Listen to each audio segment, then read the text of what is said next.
Uno,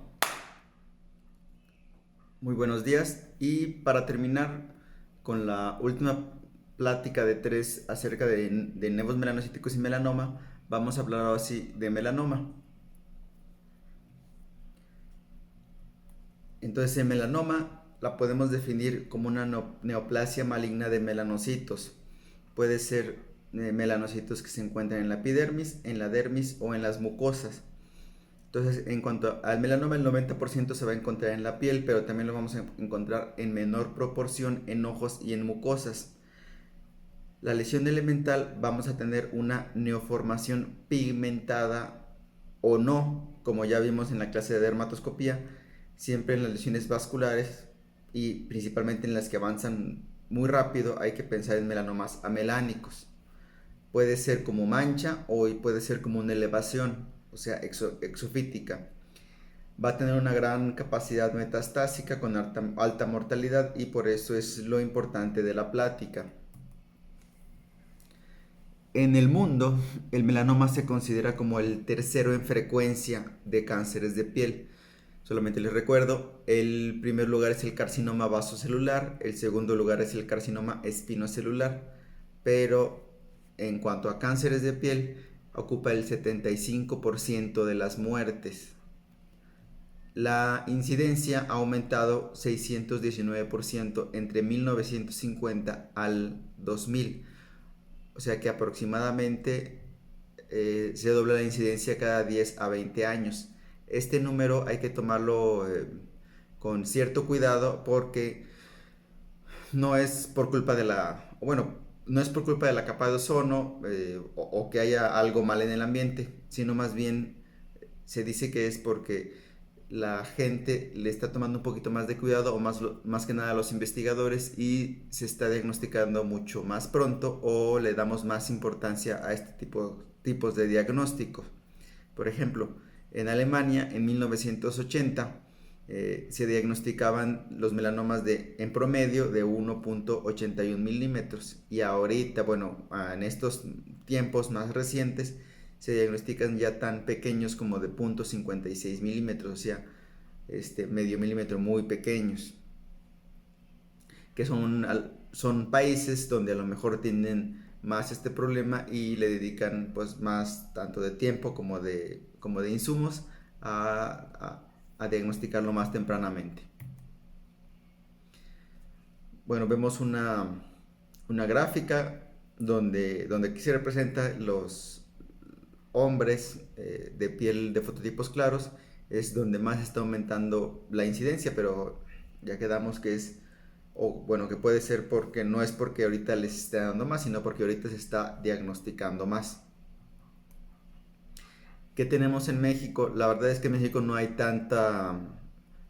tantos datos o tan epidemiológicos. Pues aquí tenemos recopilados los principales estudios que se han hecho, donde dan un poco bueno, los casos son variables, dan en cuanto al género, algunos o la mayoría hablan sobre el género masculino como el más común, pero tenemos uno que lo cambia, que el femenino es más común y casi son estudios hechos en pacientes dermatológicos, por eso casi llega al 100% en melanomas de piel. La patogénesis es un poco compleja, vamos a tener tumores supresores genes supresores de tumores que no están funcionando bien, vamos a tener también genes que activan la mitosis que tampoco están funcionando bien y juntos pues es lo que van a causar la mortalidad. El principal vía de señalización afectada es la MAP quinasa, donde para no hacerlo muy largo, del lado izquierdo tenemos el gen principalmente afectado, que es el BRAF. Este es un gen activador de mitosis, que normalmente lo tenemos presente en los nevos y nos va a ayudar a que estos nevos vayan creciendo. Pero la mutación de este va a hacer que eh, aumente mucho las células y nos va a dar la principal causa de melanoma. Y tenemos otros supresores de tumores que tampoco van van a funcionar bien, como el P10 y como el P16 o el famoso P53. Entonces la mutación en el BRAF, y eso es, yo creo que es el que les podría preguntar en examen, es el que nos va a ocasionar el 40 al 60% de las mutaciones. Va a haber una regulación a la baja, o sea que se va a estar produciendo muchísimas células. Y este tipo de mutación nos va a dar un melanoma de alto riesgo. O sea, un melanoma que no se va a asociar tanto a la luz solar, o sea, en tronco, va a estar a inicios más tempranos de edad, va a ser en piel poco fotodañada, como ya les había mencionado, y el tener esta mutación simplemente va a disminuir la supervivencia comparado con otros melanomas. Un resumen de de los genes, pero el que les podría llegar a preguntar es el BRAF, porque como pueden ver es el más común. ¿Cuáles son los factores de riesgo que ya me habían preguntado alguna vez en las clases pasadas? Entonces, la historia familiar de melanoma cutáneo es muy importante y de preferencia siempre hay que preguntar. La piel clara, la tendencia a quemarse e inhabilidad para broncearse, o sea, fototipos 1, 2, a lo mejor 3. Gente pelirrojos, algunos problemas genéticos, como por ejemplo el geroderma pigmentoso, que es una enfermedad pues infrecuente que no vamos a ver ahorita en este curso. Factores ambientales, exposición solar intermitentemente intensa. ¿Qué significa esto? Que aunque a lo mejor no sean campesinos o el paciente no sea alguien que todo el día o que todos los días esté asoleándose, pero con 2, 3 asoleadas fuertes al año, como ya les había mencionado, se dice con 2 son más que suficientes para que ya sea factor de riesgo. También una exposición solar crónica, o sea, hay pacientes que a lo mejor no se llegan a quemar, pero todos los días están asoleando, también es un factor de riesgo. Latitudes ecuatoriales, exposición a rayos ultravioleta A, cama de bronceados en pacientes jóvenes, menores de 35 años, y pues problemas, o bueno, ya sí, problemas genéticos familiares que puede predisponer al melanoma. Eh, bueno, y hablando un poquito de genes familiares, como el CDKN2A, que nos puede asociar a melanoma familiares. Y en este tipo de alteraciones, pues el consejo genético puede llegar a ser importante. Entonces, pues decirles que no tengan tantos hijos, porque, o si tienen hijos que sepan que van a ser más propensos a presentar melanoma. En cuanto a subtipos clínico-patológicos típicos, serían los primeros 4. Sería el melanoma de extensión superficial, melanoma nodular, el lentigo maligno o lentigo maligno melanoma es lo mismo, y el melanoma acral lentiginoso. Y abajo, separados por una línea roja, tenemos los menos frecuentes. Por ejemplo, el melanoma melánico, melanoma espitzoide, etcétera. Aquí el que me voy a detener, y siempre les hago mención, melanoma melánico, es muy importante que siempre estén pensando en él. No porque no tenga pigmento, no va a ser un melanoma. Y vamos a describir un poquito los 4 más comunes. Entonces, el melanoma de extensión superficial va a ser el subtipo clínico más común en piel clara. Entonces, por más de que aquí hagamos tratemos de hacer estudios, nunca ha salido que sería el más común. A diferencia, por ejemplo, de pacientes de piel clara, que se puede presentar en un 60-70%. Va a ser adultos de mediana edad, más o menos llegando a la tercera edad. Se puede presentar en hombres en tronco y piernas en mujeres. Primero vamos a tener un crecimiento radial, o sea, vamos a presentar una mancha que va a estar creciendo horizontalmente, puede durar meses hasta años con este crecimiento radial. El retirarlo en esta fase es cuando puede llegar a ser curativo y es lo que esperamos. Posteriormente, después de haber presentado un crecimiento radial, empieza el crecimiento vertical, que significa que ya no va a crecer o bueno, que además de crecer a los lados, va a crecer también hacia arriba y hacia abajo. Y es cuando vamos a ver ya un nódulo, o sea, una elevación con cierto grado de regresión. Y ya vimos que la regresión se ve como pérdida en la pigmentación. Y no necesariamente tiene que ser esta regresión en todo el nevo, puede ser en alguna parte. Entonces el melanoma nodular, que sería el segundo más frecuente en la piel clara, puede, podemos, puede ser ya que sea un nevo, que ya ha pasado al crecimiento vertical, se presenta en un 15 a 30%. En cualquier parte del cuerpo se puede presentar, en cabeza, cuello, tronco, y tiende tendencia a ser en ulceración. Vamos a ver después que la ulceración es un dato pronóstico muy importante que nos habla de mortalidad. El tener un melanoma ulcerado es mucho peor para la mortalidad que no esté ulcerado. Entonces, podemos tener también melanomas de novo, que sería lo más frecuente, o sea, crecimientos verticales sin el crecimiento radial. Y esto pues, se puede decir que es lo más peligroso, porque cuando ya tenemos un melanoma nodular, lo más probable es que ya haya alguna metástasis por ahí. El lentigo maligno se va a presentar en edades un poquito más adelantadas, se puede decir, más o menos en la séptima década de la vida, desde los 50 me ha tocado ver. Va a ser en pacientes con pieles, eso sí, muy fotodañada.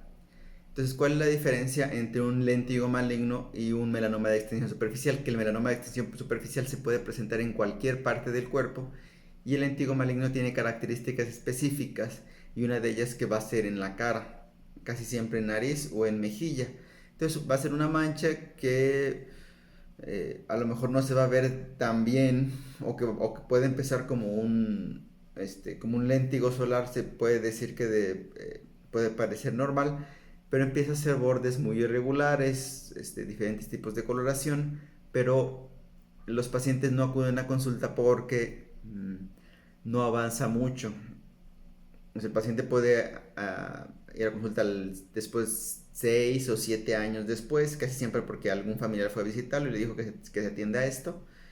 Y es lo bueno de este tipo de lentigo, o bueno, de este tipo de melanoma, es que es muy raro que haga metástasis. Eh, en un 5% nada más puede llegar a ser metástasis. Y ahí les apunté las estructuras romboidales y patrón anular granular. Son las características dermatoscópicas que nos puede ayudar a distinguirlo de un lentigo solar.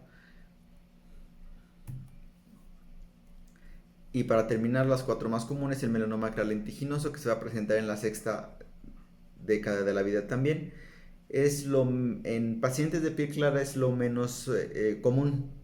Eh, Pero esto sí, este tipo de melanomas va a aumentar mucho en fototipos más altos. Entonces se dice que es un 70% de los melanomas en raza negra.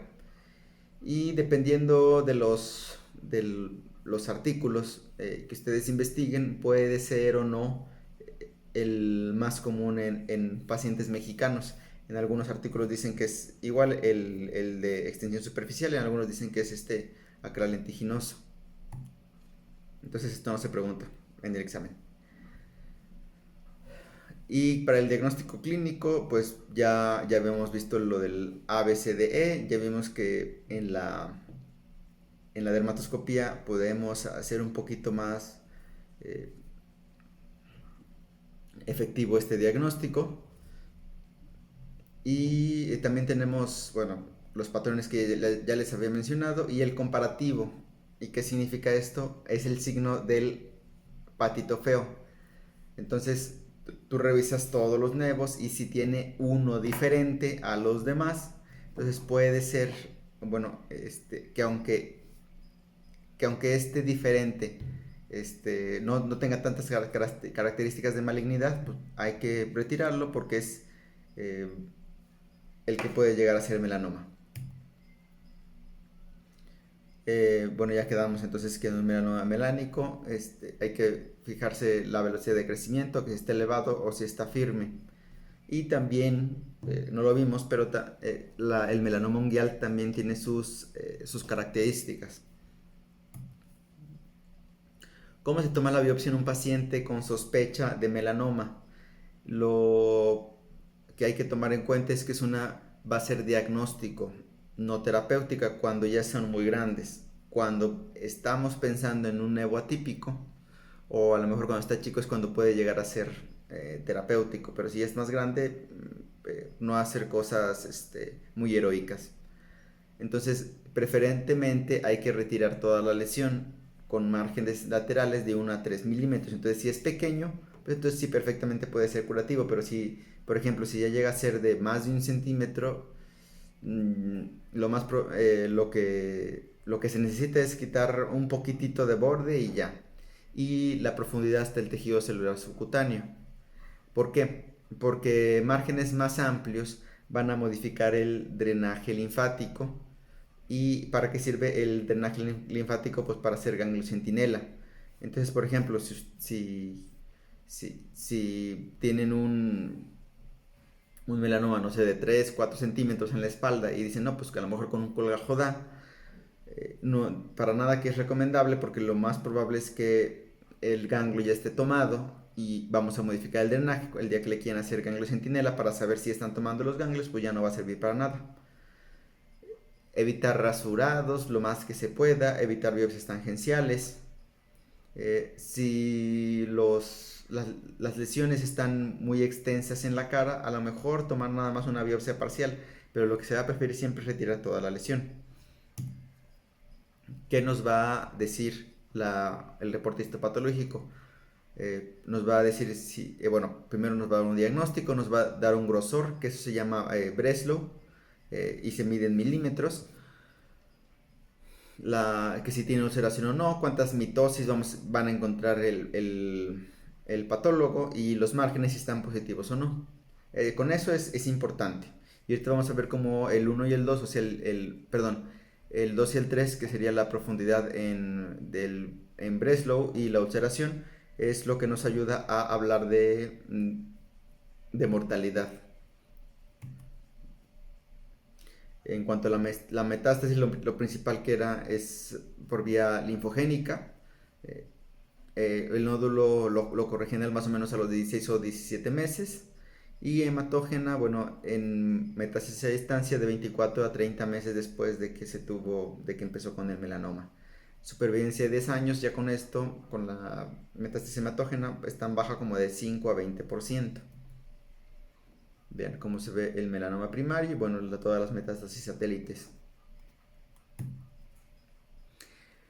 Y nada más, no me voy a atender mucho en esta diapositiva, solo quiero que vean que el grosor del tumor, o sea, el Breslow, lo miden qué tanto por abajo está de la unión dermoepidérmica. Entonces, si tenemos células de melanoma a menos de 1 milímetro de la unión dermoepidérmica, tenemos una buena supervivencia a 10 años de un 92%. Entonces, lo más probable es que cuando retiramos este nevo o este melanoma, fue curativo, y esto es lo que quisiéramos siempre. Pero ya cuando pasa de 1 milímetro, ahora sí va a ir bajando la supervivencia. Por ejemplo, de 1 a 2 milímetros tenemos una supervivencia de 10 años de 80%, de 2 a 4 milímetros de 63%, y más de 4 milímetros solo tenemos la mitad, el 50% de supervivencia. Y si lo encontramos no ulcerado, a 5 años la sobrevivencia es 71%, y ulcerado es solamente de 53%. Los demás no nos van a dar tanto un índice de sobrevida. Entonces, esto sí quiero que lo recuerden, lo que es el grosor de la tumoración y la ulceración, que nos va a hablar de supervivencia. Y solamente para terminar, es un caso personal que vi hace como 2 años y medio. Se trataba de se trataba de un paciente que ya había estado 2 años en consulta por una úlcera diabética, pero lo raro está que al preguntarle el paciente no tenía diabetes. Vean cómo, bueno, cuando llegó el paciente tenía una una capa de pasta de láser encima, y al retirársela pues puede llegar a ver como ya tenemos una lesión melanocítica ulcerada, pues con dos metástasis ya locorregionales. Lo más probable es que si al tomar esta biopsia ya tenía más de 4 milímetros de grosor. ¿Por qué? Pues porque ya se estaba yendo a otros lados. Y lo más probable es que este señor ya tenía metástasis. En, en este tipo de pacientes, pues ya lo que hice fue mandarlo directamente al hospital central. Pero pues al preguntarle directamente al paciente, refería que al principio nada más había sido un lunar. Él adecuadamente acudió a consulta, pero pues lamentablemente la persona que lo atendió nunca pensó en el diagnóstico de melanoma. Y por último, y yo creo que lo más importante es la regla de Garve. Se los voy a leer. Si un paciente se encuentra preocupado por una lesión solitaria, no hay que ignorar sus sospechas y hay que tomar su tiempo para realizar una biopsia. Entonces, lo importante de esto es que no pequemos de egocéntricos o que lo sabemos todo, más y más si el paciente está preocupado. Es mucho mejor hacer una biopsia para tranquilidad del paciente que al contrario, que mencionarle que no se preocupe y al final que si resulte un melanoma, que va a ser lo menos probable. Pero imagínense si nos llegara a pasar. Entonces, muchas veces hasta simplemente por preocupación del paciente, preferible es tomarse la biopsia. Claro que si el paciente todas le preocupan, bueno, ahí sí, ya no. Pero una, dos lesiones, yo creo que perfectamente nos podemos tomar el tiempo para realizarla y para dejar al paciente tranquilo.